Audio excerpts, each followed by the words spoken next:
Political talk here, and today we're going to be looking at the 2020 presidential election and looking at my prediction and just like looking at what would happen if Joe Biden's VP was announced soon and how the VP will factor in.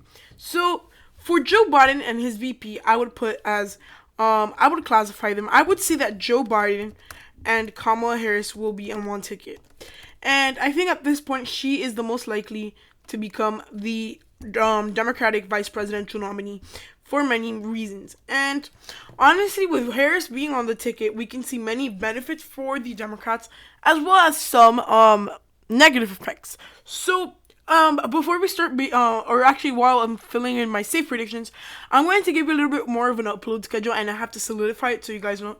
So you guys are guaranteed one video a day, every day, unless I tell you a video before that I can't upload because this or that.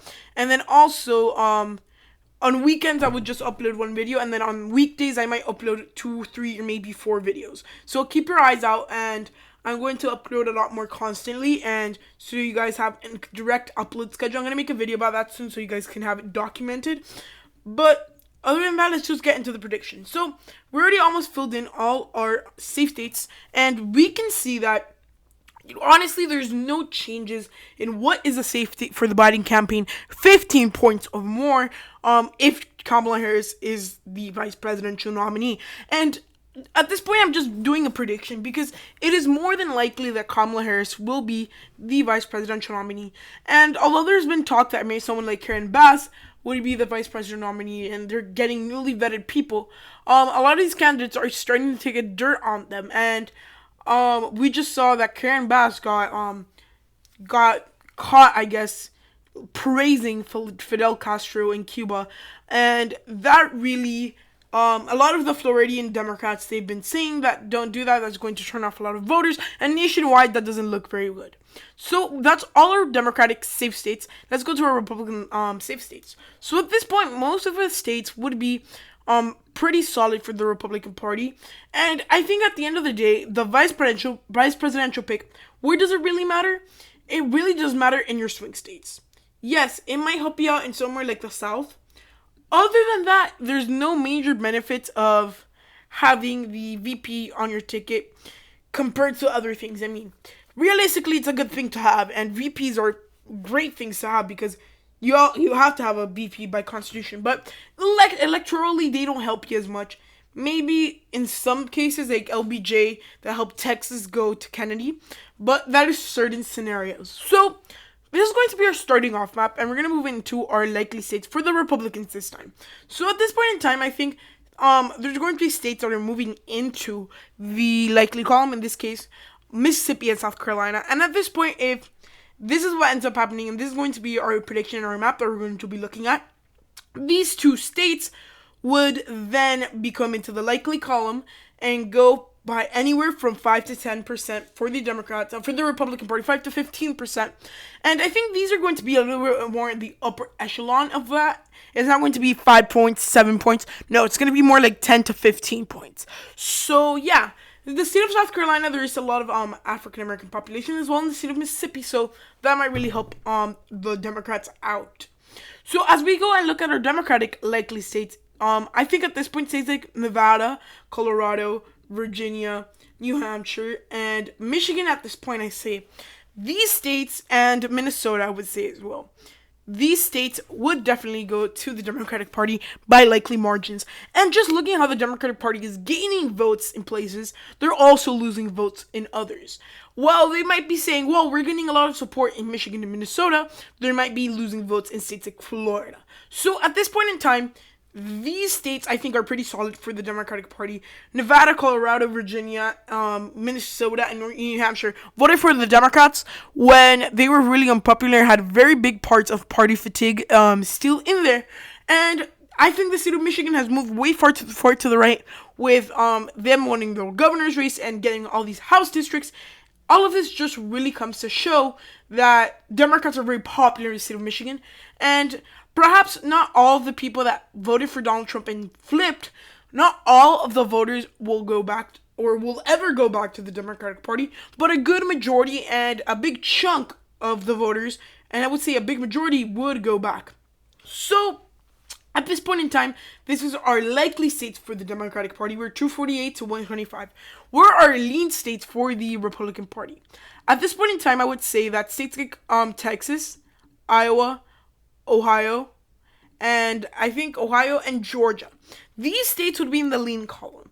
And I would say this because, and as well, and I forgot to do the District of Maine second. So I would say these 4 states in that one district will go to Donald Trump by a narrow margin.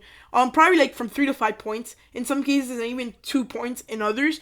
But I think although Kamala Harris has big appeal amongst African Americans, and Joe Biden has nice appeal amongst the general regular voter in America, the problem in these states is that you also have very big conservative populations, and the people who live in the rural areas that care about other issues, and those people are not going to back down from the Republican Party.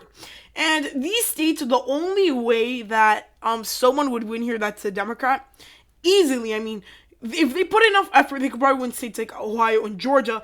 Iowa and Texas are a little bit more further down the road. But if they ran someone like Steve Bullock or or like Joe Manchin, which they're never going to do because they're not mainstream Democrats, but if they did, these areas would be a lot more contested than they actually are. They're looking like they're going to go by 3 to 5 points for the GOP.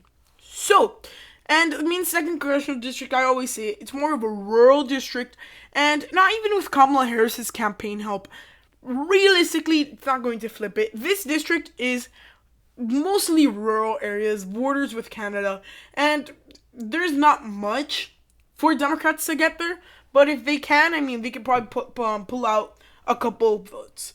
So, let's move on to our Democratic lean states. At this point in time, I think a lot of these states are looking very favorable for the Democratic Party. Arizona, in the Senate race, we could call it a likely state, but here now, in Wisconsin, Pennsylvania, and I think at this point, North Carolina, these states are looking like they're going to go to Joe Biden by at least anywhere from 1 to 5%. And I think North Carolina would be like 1.5%. And the rest of these states would probably go to Joe Biden by around anywhere from 3 to 5%. These other states, I mean, there's heavy support for both parties there, and I think it's very interesting to see all these different things. And guys, remember that this is an election cycle. These crazy events in 2020, although some might be natural, but other things might be for political reasons. So whenever something crazy happens around the world, remember that it could possibly be politically motivated, but it's not taken politically serious. So, these states, I would say these are going to be deciding factors. If the Trump campaign loses any of these states, realistically, they don't have the election. And they could get close to the election, but not win it. The Trump campaign can realistically only afford to lose either Wisconsin or Arizona or North Carolina and win Pennsylvania and like the other 3.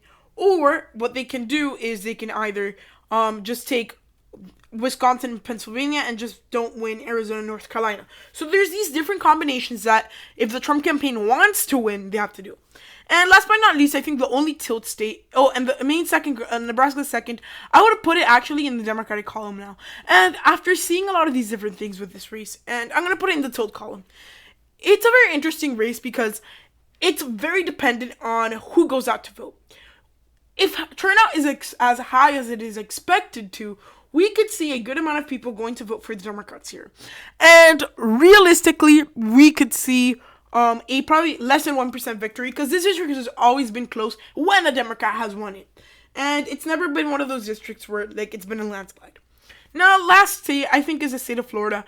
And right now, it's a toss-up. Both Trump and Biden have growing support in this state, and it's looking like it's going to be very close in the nail-biter election. At this point in time, I would put it narrowly to the Democratic Party and the Republican Party in their favor. I think the reason they're going to win is because of the Latino Hispanic vote in some of these areas, just increasing support, and also like the suburban voters. A lot of the suburban voters in Florida, they're really favoring the Republican Party. And although some of these congressional races in 2018 went for the Democrats, it's realistically, you usually look as congressional races as indicators, although they might be, but not necessarily, because these are two different candidates. You could have very bad Republican candidates, or you could have really amazing ones. But it's realistically, races can't be compared as much, if they're not the same race with the same candidates. But it's a good indicator. But I think at this point in time, the state of Florida is going to go to the Trump campaign, and by a narrow margin. And if it does go, I mean, you're going to have to account all these different things, and it's probably going to be in Trump's favor. So at the end of the day, there's going to be a close election, and I think realistically, Kamala Harris would be a good impact to the Biden campaign, as they could increase margins, but nothing groundbreaking. Possibly flip a state like, who knows, Ohio or Iowa or Georgia. But at the end of the day, that's going to be extreme scenarios. So guys, I hope you enjoyed this video. If so, please give it a huge thumbs up. Like and subscribe and turn on post notifications to get informed when I post my next video. I hope you enjoyed this video, and goodbye. And by the way, I'm going to be doing 150 subscribers special soon, so look out.